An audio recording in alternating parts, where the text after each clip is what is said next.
منها خلقناكم وفيها نعيدكم ومنها نخرجكم تارة أخرى আল্লাহ বলেন বান্দা আমি তোমাদেরকে এই মাটি থেকে সৃষ্টি করেছি আমার এই মাটির মধ্যে তোমাদেরকে আমি সহায় দিব ومنها نخرجكم تارة أخرى আমার হাসর ময়দানে এই মাটি থেকে উঠাইয়া তোমাদেরকে হাসর ময়দানে দাঁড় করাইব এজন্য আল্লাহ বলেন যে হে কাফের দল আমার ঈমানদার বান্দার রূহটা আর করিবে না তাদের সম্মানের সাথে তার কবরে পৌঁছে দিয়া যখন ঈমানদারের রূহটা সম্মানের সাথে কবরের মধ্যে পৌঁছে দিবে এমন সময় দুইজন ফেরেশতা আসবে দুইজন ফেরেশতা এসে তাকে প্রশ্ন করবে মা রাব্বুকা ওয়া মা দীনুকা মা হাযার রাজুল আল্লাযী বুইসা ফীকুম কবি ভাষা বলা হয়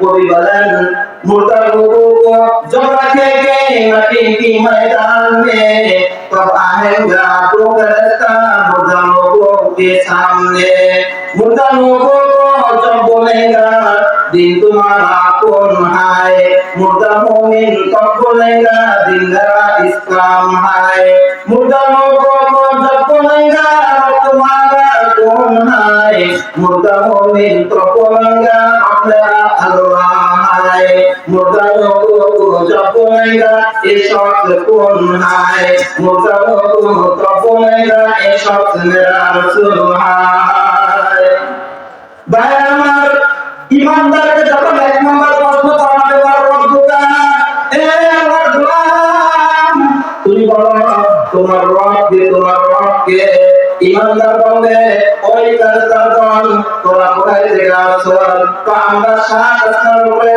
আরশের মহল্লা থেকে আসছি ওই ईमानदार বলবে আমি এই কবরে 6 হাত মাটির নিচে তো তুমি 3.5 হাত মাটির নিচে ईमानदार ডাকতে বলবে ও কাজটার দল তোরা আরশ থেকে নেমে যদি আল্লাহকে না বলতে পারো আমি 3.5 হাত মাটির নিচে এসে আল্লাহকে বলে দেব এটা হইতে পারে না তোরা কি প্রশ্ন করলে আমরা তোমাকে প্রশ্ন করছি তোমার রব্বুকা তোমার রবকে ঈমানদার সাথে জবাব দেবে রব্বি আল্লাহ আমার রব বলেন আল্লাহ বলেন আমাদের রবকে আমাদের রবকে আমাদের রব বলেন আল্লাহ যখন দিন আমরা প্রশ্ন করবে মা দীনুকা তোমার দিনকে সে সাথে উত্তর দিবে দ্বীনি আল ইসলাম আমার দিন হলো ইসলাম যখন দিন আমরা প্রশ্ন করবে মা হাযা রাজুল আল্লাযী বুইসা ফীকুম আল্লাহ নবী সাল্লাল্লাহু আলাইহি ওয়াসাল্লামের রওজা থেকে তার কবরের সামনে যে আলো আছে সমস্ত আলো ছেড়ে দেবে আল্লাহ নবী সাল্লাল্লাহু আলাইহি ওয়াসাল্লাম চেহারা সেই কবর থেকে দেখতে পাইবে তাকে ইশারা করবে এই মুমিন বান্দা ওই তাকায় দেখো ওই লোকটাকে যে লোকটাকে তোমাদের মাঝে নবুয়ত দিয়ে প্রেরণ করা হয়েছিল এই লোকটাকে সে যদি ঈমানদার হয়ে থাকে তাহলে সাথে উত্তর দিবে দুয়া রাসূলুল্লাহ তিনি দুনিয়ার কোনো সাধারণ মানুষ নয় তিনি হলেন মুহাম্মদুর রাসূলুল্লাহ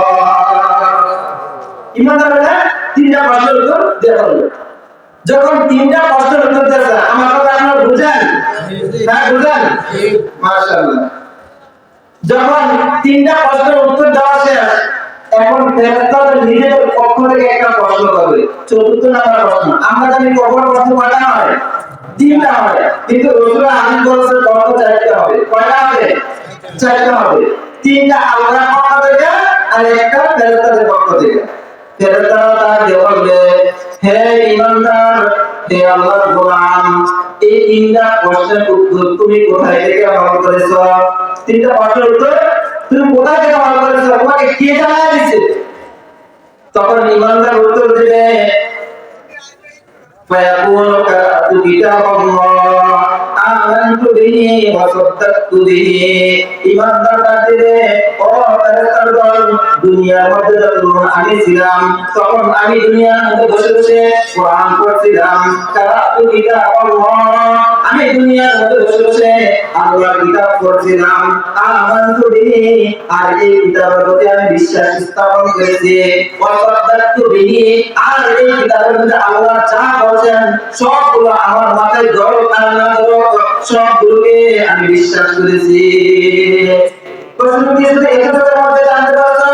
না না, দুনিয়ার মধ্যে তো আলেম ওলামায়ে কেরাম ছিল, তাদের সাথে আমার মহব্বত ছিল, তাদের সাথে উঠা বসা করতাম, তাদেরকে আমি জিজ্ঞাসা করতাম, তারা আমাকে ডেকে আমাকে বলে দিত। আলেম ওলামায়ে কেরাম আর কোরআন হাদিসের সাথে মহব্বত থাকার কারণে আমার তিনটা প্রশ্নের উত্তর আমার ভালো হয়ে গেছে। যখন এই 4 নম্বর প্রশ্নের উত্তর দিয়ে হবে, এখন আল্লাহ তাআলা আকাশ থেকে ডাক দিবে, ফাইনাদি মুনাদি মিনাস সালাম। আকাশ থেকে আল্লাহ ডাক বলে, এই বান্দাগণ, আমার বান্দাকে আর বিরক্ত করিস না, আমি তাদেরকে তিনটা প্রশ্ন কথা বলছি, তোরা তিনটা প্রশ্ন দেখার অবস্থায় তোরা থেকে 4 নম্বর প্রশ্ন করছ, সাবধান, আমার বান্দাকে আর প্রশ্ন করিস না। দুনিয়ার মধ্যে আমার বান্দা খুব কষ্টের মধ্যে জিন্দেগি কাটাইছে, গরিব মানুষ ছিল, শীতের মধ্যে একটা ভালো কম্বল ব্যবহার করতে পারে নাই, শীতের কাপড় ব্যবহার করতে পারে নাই, গরিব ছিল, বড় জামা কাপড় ব্যবহার করতে পারে নাই। ও ফেরেশতা দল, তোমরা একটা কাজ করো। ফেরেশতারা এসে বলে, আল্লাহ কি কাজ করবো? আল্লাহ বললেন, আফরিসুহু মিনাল জান্নাহ, আমার এই ঈমানদার বান্দাটাকে জান্নাতি পোশাক পরাইয়া দাও। কি পোশাক পরাইয়া দিবে? জান্নাতি পোশাক পরাইয়া দিবে। ওয়ালবিসুহু মিনাল জান্নাহ ওয়াফরিসুহু মিনাল জান্নাহ, আমার বান্দার জন্য জান্নাতের বিছানা বিছাইয়া দাও। ওয়ালবিসুহু মিনাল জান্নাহ, আমার বান্দাকে জান্নাতি পোশাক পরাইয়া দাও। ওয়াফতাহু লাহু বাবান ইলাল জান্নাহ, আমার বান্দার জন্য জান্নাতের দরজাগুলো খুলিয়া দাও। যখন এই কথা বলবেন, আপনার বাবাটা জান্নাতের বিছানা হয়ে যাবে, আপনার আমার শরীরে জান্নাতের পোশাক হয়ে যাবে, আপনার আমার জন্য জান্নাতের দরজাগুলো খুলিয়ে দেওয়া হবে। সুবহানাল্লাহ।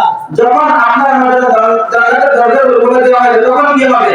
আল্লাহ রাসূল সাল্লাল্লাহু আলাইহি ওয়াসাল্লাম হাদিসে বলেন, قال رسول الله صلى الله عليه وسلم فيأتي من روحها وطيبها, যখন জান্নাতের দরজা খুলে দিবে, তখন জান্নাত থেকে এক এক করে নাজ নিয়ামত তার কবরে আসতে থাকবে, জান্নাত থেকে এক একটা শান্তি তার কবরের মধ্যে আসতে থাকবে। ফাইসালু ফি কবরিহি মাদ্দা রাসূলিহি, তার কবরটা এই পরিমাণ প্রশস্ত হবে, তার চোখের দৃষ্টি যে পরিমাণ দূরে যায়, তার কবরটা এই পরিমাণ প্রশস্ত হয়ে যাবে। তার চোখের দৃষ্টি যে পরিমাণ দূরে যাবে, এই পরিমাণ কি হবে? কবরটা প্রশস্ত হয়ে যাবে। ভাইরা আমার, আল্লাহ নবী সাল্লাল্লাহু আলাইহি ওয়াসাল্লাম বলেন, যখন তার কবরটা প্রশস্ত হয়ে যাবে, এমন সময় একটা সুতার দেহের অধিকারী একটা যুবক, দেখতে অনেক সুন্দর একটা যুবক তার কবরের মধ্যে আসবে। যুবকটাকে দেখে সে প্রশ্ন করবে, মান আনতা, তুমি কে? যুবকটা উত্তর দিবে, আনা আমালুকা সালেহ, হে মুমিন বান্দা, তুমি দুনিয়ার মধ্যে নেক কাজ করতা, ওই নেক কাজগুলো আল্লাহ তাআলা আজকে আমাকে তোমার সাথী হিসেবে কবরে প্রেরণ করছে। যতদিন পর্যন্ত তুমি জান্নাতে না যাইবা, আমি নেক আমল তোমার সাথে সাথী হয়ে থাকবো। নেক আমল থাকবে। আপনার যে দাড়ি করছে, দাড়ি করছে, আপনার আমার সাথে কবরে যাইবে না। আল্লাহ সাল্লাল্লাহু আলাইহি ওয়াসাল্লাম قال رسول الله صلى الله عليه وسلم يتبع الميت ثلاث, তো মৃত্যুর সাথে তিনটা জিনিস সরানো হয়। কয়টা জিনিস সরানো হয়? এটা আমার সাথে কথা বললেন, যে কথা না বলেন তার মূল প্রশ্ন হয়ে গেছেন। মৃত্যুর সাথে কয়টা জিনিস সরানো হয়? তিনটা জিনিস সরানো হয়। ফায়াজু ইসলাম ওয়া ইয়াবকা মাহু ওয়াহিদুন, দুইটা জিনিস ফিরে আসে, একটা জিনিস কবরে থেকে যায়। ওই ইয়াবকা আহলুহু ওয়া মালুহু ওয়া আমালুহু, মৃত্যুর সাথে তার পরিবার রওনা হয়, তার মাল রওনা হয়, তার আমল রওনা হয়। কয়টা জিনিস রওনা হয়েছে? তিনটা জিনিস। তার পরিবার, দেখবেন যে লোক মারা যায়, তার সন্তান, তার পিতা, তার যে আত্মীয় স্বজন আছে, সবাই কবর পর্যন্ত যায় কিনা? কবর পর্যন্ত যায়। তার সাথে খাট পালন, তার মাল আর বাবা যায়। তৃতীয় নাম্বার, তার আমল করে কি যায়? কবরে যায়। যে যাওয়ার পরে এবার রাসূল বলেছেন, ফায়াজিহু, দুইটা জিনিস ফিরে আসে, আহলুহু ওয়া মালুহু, তাকে দাফন করার পর তার সন্তান আর দাঁড়ায় না, হায় হায় আমার বাবাকে কবরে রাখবো, আমি এখানে থাকবো না। না, যত বড় আপনজন হোক না কেন, সারাদিন হাত মাটি দেওয়ার পরে যত কষ্ট করে সন্তান পারেন না কেন, সন্তানের জন্য যত কিছু করেন না কেন, ওই সন্তান কিন্তু আপনার আমার কবরে দাঁড়াইবে না, সারাদিন মাটির নিচে চাপা মাটি দিয়ে বাড়িতে ফিরে আসবে। যে খাট পাঠানো গেছে এই খাটগুলো থাকবে না, খাটের লগে যে কাপড়গুলো গেছে এই কাপড়গুলো থাকবে না, এইগুলো ফিরে আসবে। তো কি থাকবে? দুনিয়ার মধ্যে আমি আপনি যতটা ভালো কাজ করছি, দুনিয়ার মধ্যে আপনি যতটা খারাপ কাজ করছি, ওই খারাপ আর ভালো আমলগুলোই আপনার আমার সাথে থাকবে। এখন বুঝেন দুনিয়াতে থাকে এই খারাপ কাজ করে না ভালো কাজ করে? যদি ভালো কাজ করে তবে এই ভালো কাজগুলো আপনার আমার সাথে কবর দেয়। এটা হলো ইমান দ্বারা মৃত্যুর আলাদা। এখন আসলে যদি বৎকার হয় তাহলে কেমন হবে? আল্লাহ নবী সাল্লাল্লাহু আলাইহি ওয়াসাল্লাম হাদিসে ফরমান قال رسول الله صلى الله عليه وسلم قال رسول الله صلى الله عليه وسلم ثم يجيء ملك الموت عليه الصلاة والسلام حتى يجلس عند رأسه যখন একটা নাফরমানের মৃত্যুর সময় ঘনিয়ে আসে তখন জাহান্নাম থেকে মালাকুল মউত একদল ফেরেশতা নিয়ে রওনা হয়। যখন ফেরেশতা দিয়ে রওনা হয় তখন ওই ফেরেশতাদের দুইটা চক্ষু থাকে না, আমাদের চক্ষু কয়টা? দুইটা। কিন্তু জাহান্নাম থেকে যে ফেরেশতা আসবে তাদের চক্ষু থাকবে 12টা। তাদের চক্ষু থাকবে কয়টা? 12টা। একজনের চক্ষু 12টা, তো 70,000 ফেরেশতার চক্ষু কয়টা হবে? এবার হিসাব করেন। একজনের চক্ষু হবে 12টা।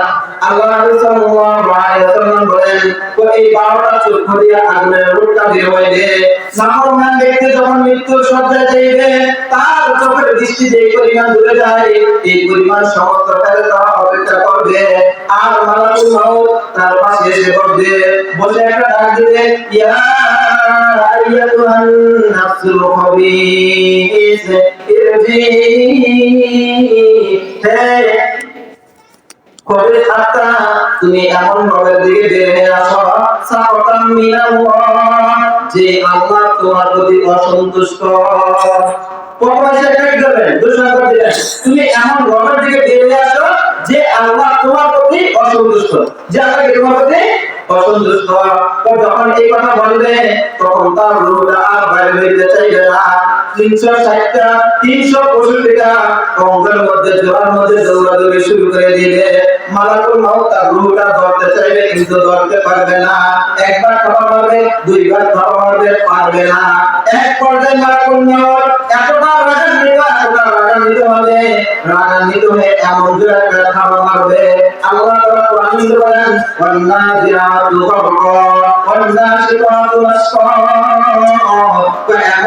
এমন জোরে থাবা মারবে, থাবা ছুড়ে তার প্রত্যেকটা অঙ্গ প্রত্যঙ্গ আলাদা আলাদা হয়ে যাবে। এমন জোরে থাবা মেরে তার রূহটা বের করে আসবে। রাসূল সাল্লাল্লাহু আলাইহি ওয়াসাল্লাম বলেন কেমন কষ্ট হবে? ওই জীবিত একটা খাসি থেকে চামড়াটা টেনে ছিঁড়ে নিয়ে আসলে যেই পরিমাণ কষ্ট হয়, তো এরকম না এর থেকে শত বা কোটি কোটি গুণ বেশি কষ্ট হবে। এটা আপনার বারবার যখন নাফরমানের মৃত্যুটা হয়ে যাইবে এমন সময় মালাকুল মউত তার রূহটা তার কাছে রাখতে চাইবে না, ধরে একটা ঢিল মেরে 70,000 ফেরেশতার কাছে নিক্ষেপ করবে। 70,000 ফেরেশতা বলবে, না না, এমন নাফরমান আমরা গ্রহণ করতে পারবো না, আমরা তা গ্রহণ করতে পারবো না। তখন মালাকুল মউত বলবে, জাহান্নাম থেকে একটা সাওয়ার শট আনছি না, জাহান্নাম থেকে একটা সাওয়ার শট আনছি। ওই সাওয়ার শটের মধ্যে নাফরমানের আত্মাটা বড়, যখন সাওয়ার শটের মধ্যে নাফরমানের আত্মাটা বের আকাশের দিকে রওনা হইবে। যে গাছের সামনে গিয়ে যাইবে, যে বাড়ির সামনে দিয়ে যাইবে, যে পশু পাখির সামনে যাইবে, যে ফেরেশতার সামনে দিয়ে যাইবে, ওই পশু পাখি ওই ফেরেশতা মালাকুল মউতকে ডাক বলবে, এ মালাকুল মউত, এটা কার আত্মা? দুনিয়ার জন্ম হওয়ার পর এত দুর্গন্ধ আমরা কোনোদিন সহ্য করি নাই, এটা কার আত্মা? তার আত্মা থেকে এত দুর্গন্ধ বের হয়ে গেছে, সে যদি কিছুক্ষণ থাকে আমরা সবাই মারা যাইব, দুর্গন্ধটাকে আমাদের থেকে দূরে নিয়ে যাও, দূরে নিয়ে যাও। এই করিয়া যখন মালাকুল মউত প্রথম আকাশে নিলেন, নিয়ে প্রথম আকাশের দারওয়ান ইসমাঈলকে মাফ করবেন। ইসমাঈল বলল, না না, এই নাফরমানা আকাশের উপরে উঠানো যাইবে না। এমন সময় আল্লাহ তাআলা ডাকতে বলে, আইদু ইলাল আরদ, ও ফেরেশতার দল, নাফরমানা আত্মা উপরে আইনা লাভ নাই, তার আত্মাটা উপর দিকে ছেড়ে দাও। যখন এই কথা বলবে, মালাকুল মউত রাগান্বিত হইয়া তার আত্মাটাকে ধরিয়া, নাফরমানের আত্মাটাকে ধরিয়া এত জোরে একটা আছাড় মারবে, এত জোরে একটা নিক্ষেপ মারবে, এক নিক্ষেপ হবে ওই আকাশ থেকে শুধু জমিনে পড়বে না, সাত জমিন ব্যাগ করিয়া জাহান্নামের মধ্যে তার রূপটা পড়বে। ভাইরা আমার, যখন নাফরমানের রূপটা সাত জমিন ব্যাগ করিয়া জাহান্নামের মধ্যে পড়বে, জাহান্নাম থেকে তার রূপটাকে তুলিয়া তার কবর রাখা হইবে। যখন কবর রাখা হইবে, দুইজন ফেরেশতা তার কাছে এসে বলবে, তাকে জিজ্ঞাসা করবে, মা রব্বুকা? সে উত্তর দিবে, না আদরি, আমি জানি না আমার রব কি। যখন দ্বিতীয় নাম্বার প্রশ্ন করবে, মা দীনুকা? তোমার দিন কি? সে উত্তর দিবে, না আদরি, আমি জানি না আমার দিন কি। তৃতীয় নাম্বার প্রশ্ন করবে, মা হাযার রাজুল আল্লাযী বুইসা ফীকুম? ওই ব্যক্তিটাকে যাকে নবুয়ত দিয়ে তোমাদের মাঝে প্রেরণ করা হয়েছে। সে বলবে, না আদরি, আমি চিনি না ওই ব্যক্তিটাকে। চার নাম্বার তাকে প্রশ্ন করা হবে, এই নাফরমান, তোর কাছে আল্লাহ কোরআন প্রেরণ করছে, তোর কাছে নবী প্রেরণ করছে, তোর কাছে কত আলেম ওলামায়ে কেরাম গেছে, তুই কি তাদের দিকে প্রশ্নকে হল করতে পারলি না? তখন ওই নাফরমান বলবে, আমার কাছে কোরআন এসেছে সত্য, আমার কাছে নবী এসেছে সত্য, আমার কাছে আলেম ওলামায়ে কেরাম এসেছে সত্য, কিন্তু আমি তাদের কাউকে মানি নাই, যার কারণে আজকে তিনটা প্রশ্নের উত্তর দিতে পারি নাই। যখন এই কথা বলবে, তখন আল্লাহ তাআলা আকাশ থেকে ডাকবেন, মুনাদি মুনাদি মিনাস সামাই। আল্লাহ তাআলা আকাশ থেকে ডাকতে বলবে, আনকা আব্দি, আমার বান্দা মিথ্যা বলছে, সে একটা মৃত্যু, আফরিসু মিনান নার, তার কবরটা জাহান্নামের ভিতরে দাও, ওয়ালবিসু মিনান নার, তার শরীরে জাহান্নামের পোশাক পরায় দাও, ওয়াক্তাবু মুবারাকান ইলান নার, তার জন্য জাহান্নামের দরজাগুলো খুলিয়া দাও।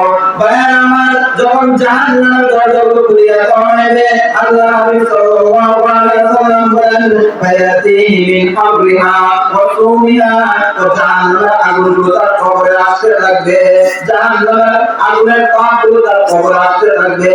আল্লাহ তাআলা কোরআনে বলেন, লাহুম মিন জাহান্নামা মিহাদ, তার কবরটা জাহান্নামের বিছানা হয়ে যাইবে। ওয়া মিন ফাওকাহিম গাওয়াত, তার কবরের উপর আগুনের আচ্ছাদিত হয়ে যাইবে। ওয়া কাযালিকা নাযিজ যালিমিন, আল্লাহ আমি নাফরমানদেরকে সাজা দিয়ে থাকি। বলে নাফরমান কবর এরকম হবে, নিচে আগুন উপর আগুন। এক হাদিসের মধ্যে আল্লাহ নবী সাল্লাল্লাহু আলাইহি ওয়াসাল্লাম বলেন, তো যারা নামাজ পড়বে না তাদের কবরের মধ্যে তিনটা সাজা হইবে। কয়টা সাজা হবে? তিনটা সাজা হইবে। এক নাম্বার, তার কবরটা একেবারে সংকীর্ণ হয়ে যাইবে। কেমন সংকীর্ণ হবে? আল্লাহ নবী সাল্লাল্লাহু আলাইহি ওয়াসাল্লাম হাদিসে ফরমান, ওই উদাইয়িকু আলা কবরুহু, তো তার কবরটা এত সংকীর্ণ হবে, হাত্তা তাকলিকা ফিহি আদলাউহু, তার এক পাশের হাড়গুলো অপর পাশের ভিতরে ঢুকে যাইবে। এক পাশের হাড়গুলো আর পাশের ঢুকে যাবে। দুই পাশের মাটি এমন জোরে চাপ দিবে যে চাপের চোটে এক পাশের হাড়গুলো অপর পাশের হাড়ের ভিতরে ঢুকে যাইবে। দ্বিতীয় নম্বর শাস্তি, তার কবরটা জাহান্নামের আগুনে যাইবে। সে তাকায় দেখবে, নিচে আগুন, উপরে আগুন, ডাইনে আগুন, বামে আগুন, শুধু আগুন আর আগুন, পালায় রাস্তা যাইবে না। তৃতীয় নাম্বার হলো, তার কবরের মধ্যে বিশাল বড় একটা সাপ আল্লাহ তাআলা প্রেরণ করবে। ওই সাপের দুইটা চক্ষু থাকবে, দুইটা চক্ষু দিয়ে আগুনের রোদটা বের হইবে। সাপের নখগুলো হবে লোহার মতন। সাপটা এসে গর্জন দিয়ে তাকে বলবে, এই নাফরমান, আল্লাহ তাআলা আমাকে তোর কবরে নিযুক্ত করেছে তোকে কামড়ানোর জন্য। তুই ফজর নামাজ না পড়ার কারণে ফজর থেকে জোহর পর্যন্ত তোকে কামড়ানোর জন্য, জোহর নামাজ না পড়ার কারণে জোহর থেকে আসর পর্যন্ত কামড়ানোর জন্য, আসর নামাজ না পড়ার আসর থেকে মাগরিব পর্যন্ত কামড়ানোর জন্য, মাগরিব নামাজ না পড়ার কারণে মাগরিব থেকে এশা পর্যন্ত কামড়ানোর জন্য, এশার নামাজ না পড়ার কারণে এশা থেকে ফজর নামাজ পর্যন্ত কামড়ানোর জন্য, এই কথা বলিয়া সাপটাকে কামড় মারবে। আল্লাহ হাবিব বলেন ওই সাপের একটা কামড়ে 70 হাত মাটির নিচে চলে যাইবে। ভাইরা আমার, এইবার চিন্তা করিয়া দেখেন সাপটা কেমন জোরে কামড়টা মারবে। অন্য বর্ণনা আছে ওই সাপটা কেমন বিষাক্ত হবে, কেমন বিষাক্ত হবে। ওই সাপের মুখে বিষে নয়, আমরা নাগরা যে শ্বাস প্রশ্বাস নেই, নাগরা শ্বাস প্রশ্বাস নেই না, ওই সাপের এক ফোঁটা শ্বাস, নাগের শ্বাস যদি দুনিয়ার জমিনে পড়তো, দুনিয়ার জমিনে যত গাছ গাছালি আর মানুষ দেখেন সব বিষে খুলে সাফ হয়ে যেত। সাপটা শুধু শ্বাসের কামড়ে দিয়ে দিত, দুনিয়া সব কিছু খুলে সাফ হয়ে যেত। আর ওই সাপটা যদি কোনো মানুষকে কামড় দেয়, তাও বুঝেন ওই মানুষটা কি পরিমাণ বিষ তার শরীরে হবে। দুনিয়ার সাধারণত সাপ একটা কামড় দিলে মানুষ কামড় করতে একজনকে মারা যাচ্ছে, আর ওই সাপটা কামড় দিলে রোজে বলেন যে ওই বিষের কারণে সে সব করতে 70 হাত মাটির নিচে চলে যাবে। কেমন হবে ভাইরা আমার? যখন এই নাফরমান কবরের মধ্যে থাকে, এমন সময় তার কাছে একটা লোক আসবে, দেখতে খুব কালো, হাতের মধ্যে পয়সা বড়টা হাতুড়া থাকবে। তাকে প্রশ্ন করে বললেন তুমি কে? সে উত্তর দিবে আমার হবে, আমি হলাম তোমার দুনিয়ার মন্দ আমল। তুমি দুনিয়া থাকতে সুদে খাইছিলা, ওই সুদের টাকাগুলো হলাম আমি। তুমি দুনিয়া থাকতে টিভি সিনেমা দেখছিলা, ওই টিভি সিনেমা গুলো হলাম আমি। তুমি দুনিয়া থাকতে পরকীয়া করছিলা, ওই পরকীয়া গুলো হলাম আমি। তুমি দুনিয়া থাকতে নামাজ পড়ো নাই, ওই নামাজ কাজা করার অপরাধ হলাম আমি। আল্লাহ তাআলা আমাকে তোমার কবরে নিযুক্ত করেছে তোমাকে কিয়ামত পর্যন্ত শাস্তি দেওয়ার জন্য। এই দুনিয়া ওই ফেরেশতারা, এই দুনিয়া তার খারাপ আমল তার উপর হাত ধরে এমন জোরে আঘাত মারবে, এমন জোরে আঘাত মারবে। আল্লাহ রাসূল সাল্লাল্লাহু আলাইহি ওয়াসাল্লাম বলেন আঘাত করেছে এমন একটা চিৎকার দিবে, মানুষ আর জিন ছাড়া দুনিয়ার মধ্যে যত প্রাণী আছে সমস্ত প্রাণী তার চিৎকারের আওয়াজ শুনতে পায়। সমস্ত কি হয় যে মানুষ আর জিন ছাড়া দুনিয়ার মধ্যে যত প্রাণী আছে সমস্ত প্রাণী তার চিৎকারের আওয়াজ শুনতে পায়। যদি কোনো মানুষ শুনলো তো তাহলে মানুষরা কান কেটে না যেত, এরকম জোরে চিৎকার দিবে একটা বক্তার মানুষ। আল্লাহ তাআলা আমাদের সবাইকে বক্তার হাত থেকে হেফাজত করে সকলে বলেন আমিন। আল্লাহ হাবিব সাল্লাল্লাহু আলাইহি ওয়াসাল্লাম এজন্য সাহাবায়ে কেরামদেরকে বলতেন, রাসূল নিজে জীবনে সব সময় আল্লাহর কাছে দোয়া করতেন, আল্লাহুম্মা ইন্নী আউযু বিকা মিন আযাবিল কবরি ওয়া মিন আযাবিন নার। হে আল্লাহ, আপনি আমাকে জাহান্নামের আযাব থেকে রক্ষা করেন, কবরের আযাব থেকে রক্ষা করেন। কবর প্রত্যেকদিন মানুষদেরকে ডেকে ডেকে কয়েকটা মেসেজ দিতে থাকে, আলা বাইতুল কুরবা, আলা বাইতুল ওয়াদা, আলা বাইতুল দুরুদ, আলা বাইতুল তুরাব। কবর প্রত্যেকদিন প্রত্যেকটা বনে আদমকে ডেকে ডেকে রাসূল দেয়, ও বনে আদম সন্তান, আলা বাইতুল কুরবা, আমি অপরিচিত ঘর, আমার কাছে এসে করেছে দাও, আমি এলাকার মেম্বার ছিলাম, আমি এলাকার চেয়ারম্যান ছিলাম, তুমি যত বড় টাকা হও না কেন আমি কাউকে চিনব না। তোমার আমল ভালো হলে আমি তোমার সাথে আমল ভালো ব্যবহার করবো, আর তোমার আমল খারাপ হলে আমি তোমার সাথে খারাপ ব্যবহার করবো। যে আমল ভালো হয় কখন আপনার আমাদের ভালো ব্যবহার করবে, আর আমল না হলে কখন আপনার আমাদের খারাপ ব্যবহার করবে। দ্বিতীয় নম্বর কখন বলেন আনাবাইতুল ওয়াদা, ও আদম সন্তান, আমি একা থাকার ঘর, বুঝে শুনে আসো আমি কবর মধ্যে একা থাকতে পারবো কিনা। তৃতীয় নম্বর আছে আনাবাইতুল দুরুদ, ও আপনি আদমের সন্তান, আমি হলাম প্রোগ্রাম করার ঘর, বুঝে শুনে আমার কবর আসো প্রোগ্রাম করার খাদ্য হইতে পারবে কিনা। তৃতীয় নম্বর চতুর্থ নম্বর আছে আনাবাইতুল তুরাব, আমি হলাম মাটির ঘর, যদি তুমি মাটির ঘর, আমার ঘরের মধ্যে লেপ বালিশ সুযোগ কিছুই নাই, বুঝে শুনে আসো মাটির ঘরের মধ্যে থাকতে পারবে কিনা। এমনি ভাবে কিন্তু প্রত্যেকদিন আপনাকে আমাকে দেখে দেখে মেসেজ দেয়, আনা মাউতুল্লাযী উফাররিকু বাইনাল উম্মাহাত, এ দুনিয়ার মানুষ তোমরা শুনে রাখো, আমি হলাম এমন মৃত্যু যে মৃত্যু সন্তান আর পিতার মধ্যে পার্থক্য সৃষ্টি করে দেয়। আল মাউতুল্লাযী উফাররিকু বাইনাল আবি ওয়া আওয়া, আমি হলাম এমন মৃত্যু যে মৃত্যু ভাই আর বোনের মাঝে পার্থক্য সৃষ্টি করিয়া দেয়। আমি হলাম এমন মৃত্যু যে মৃত্যু বন্ধু বন্ধুর মাঝে পার্থক্য সৃষ্টি করিয়া দেয়। আমি হাদিসের মধ্যে বলতে চাইছি রাসূল সাল্লাল্লাহু আলাইহি ওয়াসাল্লাম আমাদেরকে জানাই দিয়েছেন যে ঈমানদারের আলামতটা, ঈমানদারের মৃত্যুটা কেমন হবে আর বক্তার মৃত্যুটা কেমন হবে। এখন আমরা যদি আমাদের ঈমানটা ভালো মতন বের হয়ে যায়, যদি আমরা এই কাজটা করতে চাই যে আমাদের ঈমানটা যখন বের হবে ফেরেশতার সম্মানের সাথে আপনার ঈমানটা বের হয়ে মরার পর আপনার আমার জন্য কতটা জান্নাতের টুকরা হয়ে যায়, তাহলে আপনাকে আমাকে 2টা কাজ করতে হবে। কয়টা কাজ করতে হবে? 2টা কাজ করতে হবে। আল্লাহ তাআলা কোরআনে বলেন, ইন্নাল্লাযীনা আমানু ওয়া আমিলুস সালিহাত কানাত লাহুম জান্নাতুল ফিরদাউসি নুজুলা। আল্লাহ বলেন, বান্দা তুমি যদি কবরে শান্তিতে থাকতে চাও, মরার পর সুখময় জিন্দেগি চাও, তাহলে তোমাকে 2টা দুনিয়ার মধ্যে কাজ করতে হবে। 1 নম্বর কাজ হলো তুমি ঈমান আনতে হবে আমি রবের প্রতি, 2 নম্বর ওয়া আমিলুস সালিহাত দুনিয়ার মধ্যে থেকে তুমি নেক আমল করতে হবে। আল্লাহ তাআলা আমাদের সবাইকে দুনিয়ার মধ্যে থেকে আল্লাহর প্রতি ঈমান এবং নেক আমল করার তৌফিক দান করুন। সকলে বলেন আমিন। যে আলোচনা করলাম এরপর সর্বপ্রথম আমাকে, তারপর আপনাদের আমল করার তৌফিক দান করুন। ওয়া আখিরু